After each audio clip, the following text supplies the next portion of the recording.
Et on passe au sport avec Florent Rodeau. Bonsoir Florent. Alors vous allez revenir bien sûr sur ces JO 2024. Vous avez passé une bonne nuit, non? Après cette très bien dormi. Nuit, bon, alors très bien. Bon, Paris s'est réveillé avec le sourire, on le sait. La capitale française est donc désignée ville hôte des JO en 2024. Et malgré l'absence de suspense à Lima, les Parisiens se sont donc réveillés avec le sourire. Ils ont très bien accueilli la nouvelle, tout comme les professionnels du tourisme. Ils le savent, la fréquentation devrait exploser à l'été 2024. Ce matin, néanmoins, quelques voix dissonantes pointent du doigt et mettent en garde les organisateurs de ces Jeux. Il faudra respecter le budget. Laetitia Legendre. Ce matin, sur les Champs-Élysées, il flottait comme un air d'optimisme. Paris vient d'obtenir les Jeux pour 2024. Certes, c'est encore un peu loin, mais c'est une bonne nouvelle et une chance pour nombre de Parisiens. Ça va apporter beaucoup d'activités, de la joie. Et chaque fois qu'il y a des événements sportifs en France, je crois que le peuple sait se réunir. On l'a vu en 98, on l'a vu à tant d'autres occasions, donc c'est formidable. Très fier. Vous allez avoir envie d'acheter votre ticket pour une des compétitions? Bien sûr, pour ça la France va gagner. La France doit redevenir le pays du sport et ça va avec nos valeurs. Donc moi je trouve que c'est une super chose économiquement. Pour les touristes aussi, c'est un rendez-vous à ne pas manquer. Ce sera encore plus attractif de venir visiter Paris.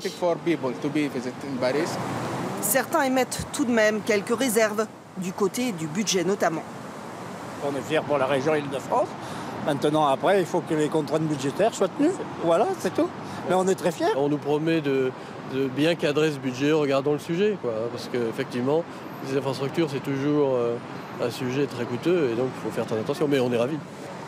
Dans 7 ans, il faudra rester vigilant afin d'assurer un maximum de sécurité pour cet événement historique qui va marquer durablement les esprits. Et du foot à présent avec le début ce jeudi soir de la phase de groupe de la Ligue Europa. Tout à fait Stéphanie, une compétition à laquelle participent 3 clubs français cette année. Nice tout d'abord se déplace sur la pelouse des Belges de Zulte Waregem. L'Olympique lyonnais se rend lui à Chypre pour y affronter l'Apollon Limassol. À la 55e minute, Lyon mène 1-0, un pénalty de Depay. Enfin Marseille accueille au Vélodrome les Turcs de Konyaspor. Autre club qui sera scruté ce soir, Arsenal. Pour la première fois depuis 20 ans, les Gunners disputent la Ligue Europa.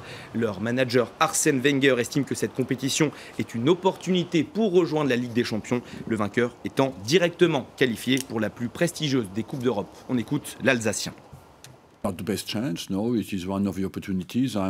n'est pas notre meilleure chance, mais c'est une opportunité. Je l'ai déjà dit, je pense que la meilleure voie, c'est le championnat. C'est une compétition différente et nous voulons gagner toutes les compétitions que nous disputons. Nous l'avons fait ces 20 dernières années.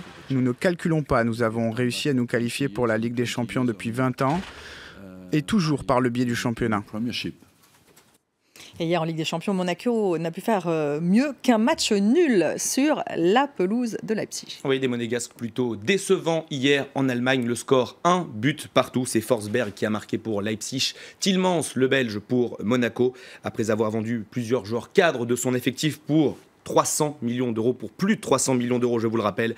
L'ASM est apparu affaibli. Son entraîneur, Leonardo Jardim, demande du temps. On l'écoute. Chaque saison, c'est une nouvelle histoire. Je n'ai pas fait la comparaison avec l'équipe de l'année dernière, de 2 ans à 3 ans. C'est une nouvelle équipe, c'est une nouvelle saison, c'est 9 joueurs. Mais je crois que notre équipe, il a beaucoup d'espace pour progresser pour le futur.